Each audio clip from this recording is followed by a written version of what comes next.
यहाँ भी धोखा दिया, बताया नहीं तुझे रास्ते में इतना लंबा रास्ता था कि ये तुझे मेरे पास ला रहे, नहीं बताया ना। खैर आपने तो इन्हें बताया ही होगा कि आप मेरे पास आए थे गिड़गिड़ाने, माँ के लिए 12 लाख रुपए की भीख मांगने, और मैंने आपको लात मार दी थी, भगा दिया था।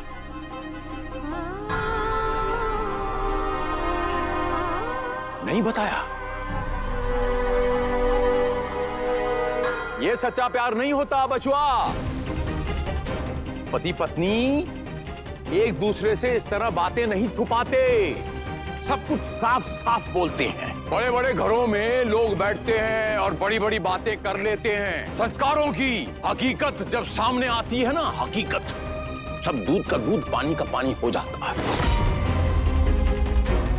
दुनियादारी वो नहीं है बचवा, जो नजर आती है, जो दिखता है, वो पूर्ण सत्य नहीं होता, अर्ध सत्य होता है।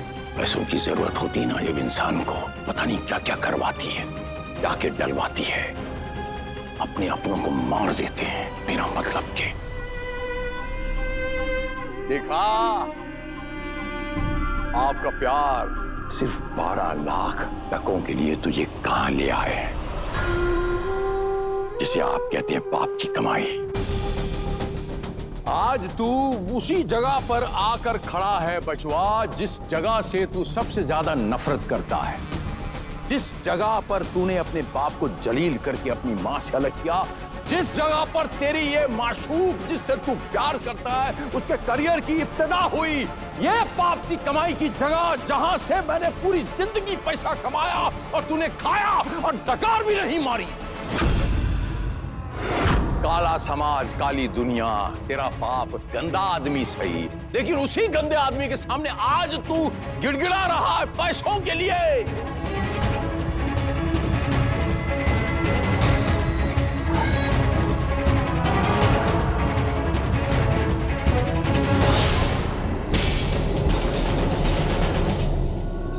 अपने नरम दिल पर यूं जोर क्यों डाल रहे हैं टीआर साहब?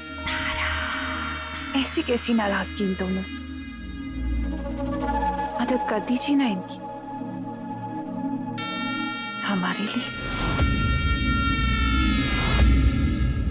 आप कहती हैं कर देते हैं मदद, मिल जाएंगे आपको 12 लाख रुपए,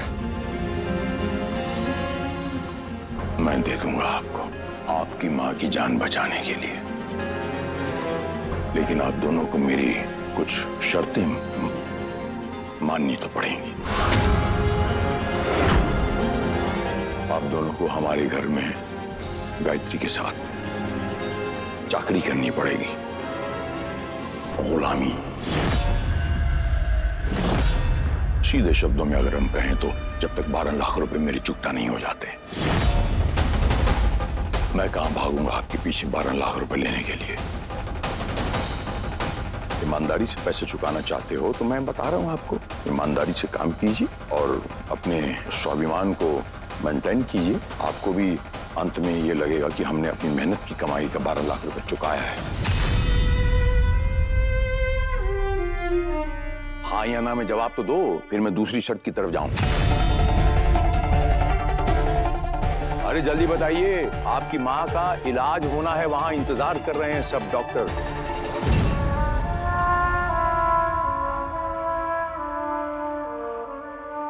मंजूर।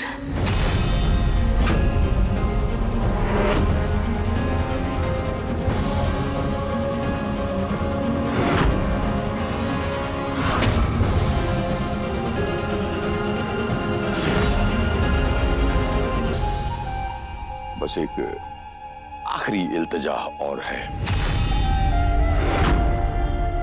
आप दोनों को मेरे सामने, हमारे सामने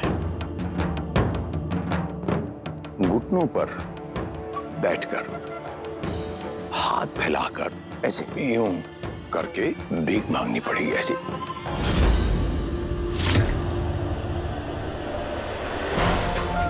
सर जी, मुझे माफ कर दीजिए, मुझसे बहुत बड़ी गलती हो गई। मेरी माँ की जान खतरे में है, अस्पताल में पड़ी, ऑपरेशन के लिए 12 लाख रुपए की भीख दे दो सर जी।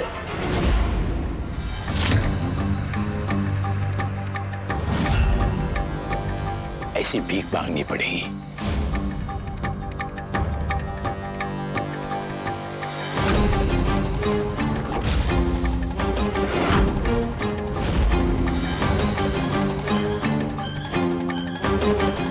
कीजिए। देखिए उनको काफी इंटरनल इंजरीज हुई हैं, she is very critical, operation करना पड़ेगा। उसके लिए 12 लाख रुपए की जरूरत पड़ेगी। जब तक आप अमाउंट डिपॉजिट नहीं करेंगे तब तक हम ऑपरेशन नहीं कर सकते। ये हॉस्पिटल की पॉलिसी है।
हमें अपनी माँ की जान बचाने के लिए 12 लाख रुपए की भीख दे दो सर जी।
जी वो ये हमारी माँ के इलाज के लिए 12 लाख रुपए जमा कर दीजिए, मैं रिसिप्ट तैयार कर दूंगी, आप लोग थोड़ी देर में कलेक्ट कर लीजिए। रौनक जी माँ को देखते चलते। ठीक है चलो।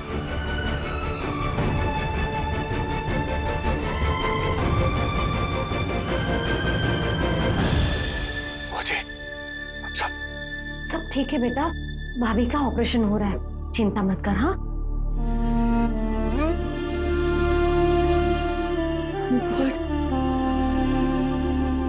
कुछ बोला डॉक्टर ने? कब तक चलेगा ऑपरेशन? नहीं, हम सब भी इसी का वेट कर रहे हैं।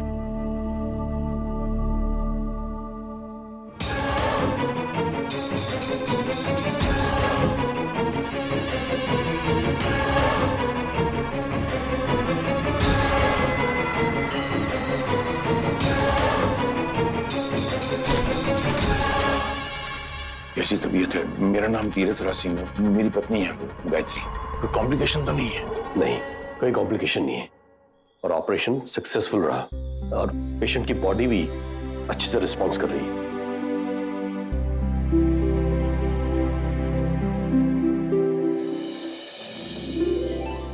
एक मिनट के लिए मैं उन्हें मिल सकता हूँ अगर आपकी इजाजत हो तो? हाँ क्यों नहीं, आइए मैं सर। Thank you doctor.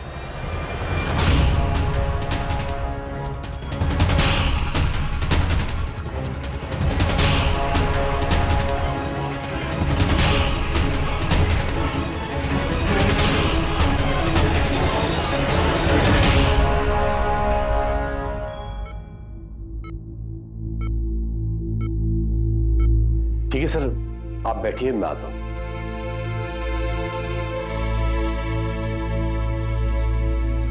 आपको पता है गायत्री कि मैं आपको कितना प्यार करता हूं। मुझे छोड़ के चली गई आप, और तुम ये भी अच्छी तरह जानती हो। जो ध्यान मैं तुम्हारा रख सकता हूं वो कोई और नहीं रख सकता। आप चिंता मत कीजिए, ये ठीक है और ये खतरे से भी बाहर है। सर ये रिसिप्ट है 12 लाख रुपए की जो आपके बेटे ने जमा कराई। आपसे जब बात हुई थी कि ऑपरेशन के लिए सिर्फ 5 लाख रुपए लगेंगे तो बाकी के 7 लाख मैं आपके घर भिजवा दूंगा। तो ठीक है डॉक्टर साहब, लेकिन मैं अपनी पत्नी को आज घर लेके जाना चाहता हूँ। ठीक, बस आपसे एक रिक्वेस्ट है कि आप मुझे एक इनका पर्सनल ध्यान रखने के लिए 24 घंटे की नर्स दे दें। मैं अपनी निगरानी में इनका खुद ध्यान रखना चाहता हूँ। ठीक है सर।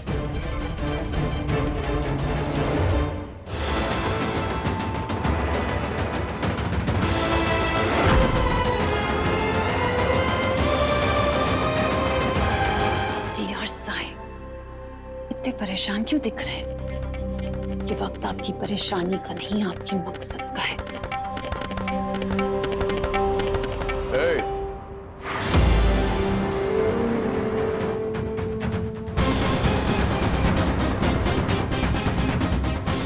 कहाँ जा रहे हो बड़खुलाल? क्या तय हुआ था? हमारी गायत्री के साथ सिर्फ हम ही रहेंगे।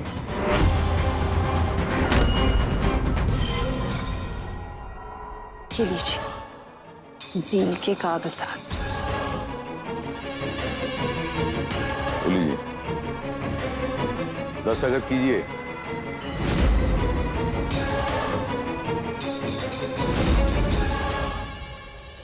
पेन लो।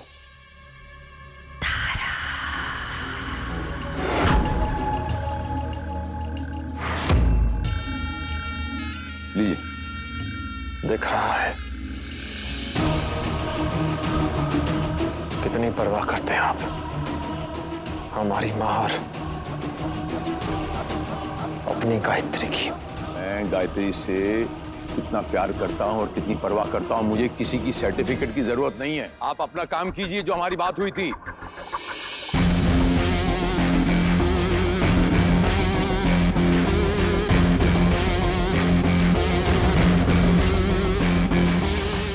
आज से तुम दोनों मेरे कर्जदार, मेरे गुलाम।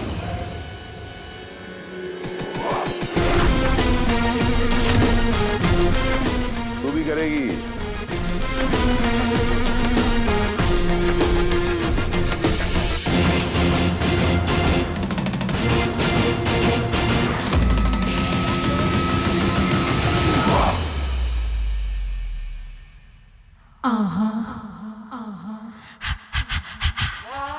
धन्यवाद।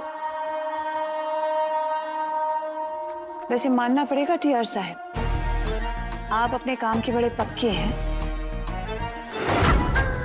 बड़ी मजबूत कागज बनवाए हैं आपने, बिल्कुल अपनी तरह।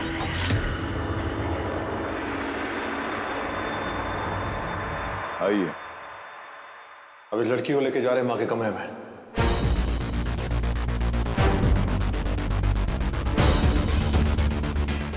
क्या कहा?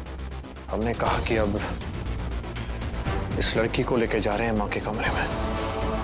आज जहां मां को होना चाहिए हर जगह ये खड़ी है।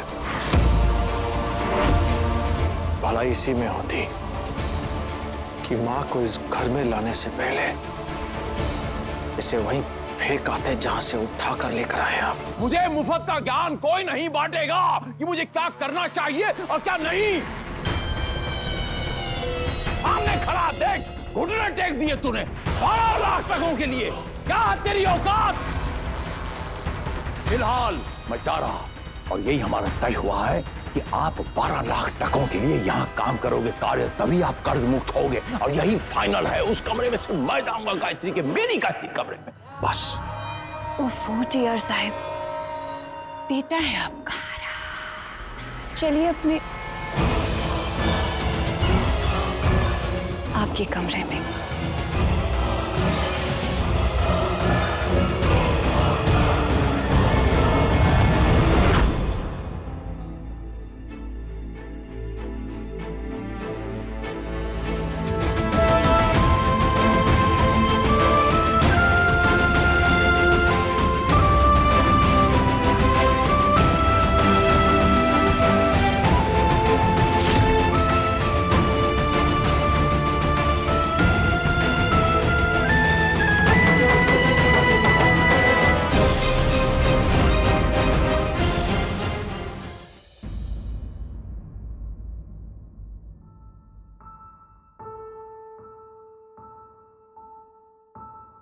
जानती हो कितनी अजीब बात है, जो लोग हमारे अपने हैं, हमारे सगे,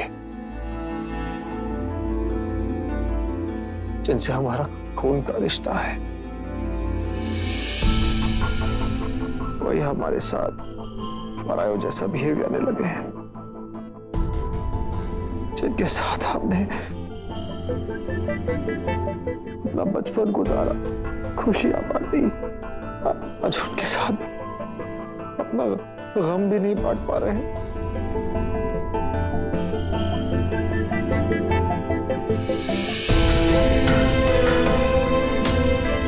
और एक तुम, जैसे हमारा कोई रिश्ता नहीं था, कोई संबंध नहीं था, दोनों की दुनिया अलग थी। आज तुम हमारी दुनिया बन चुकी हो, हमारा सब कुछ, हमारी शक्ति बन चुकी हो। सच कहे तो अगर तुम नहीं होती तो हम कब के टूट जाते। एक बार माँ को सौ बुखार था, हम तो खत्म हो गए थे। और आज माँ की ऐसी हालत है, माँ को देख नहीं पा रहा।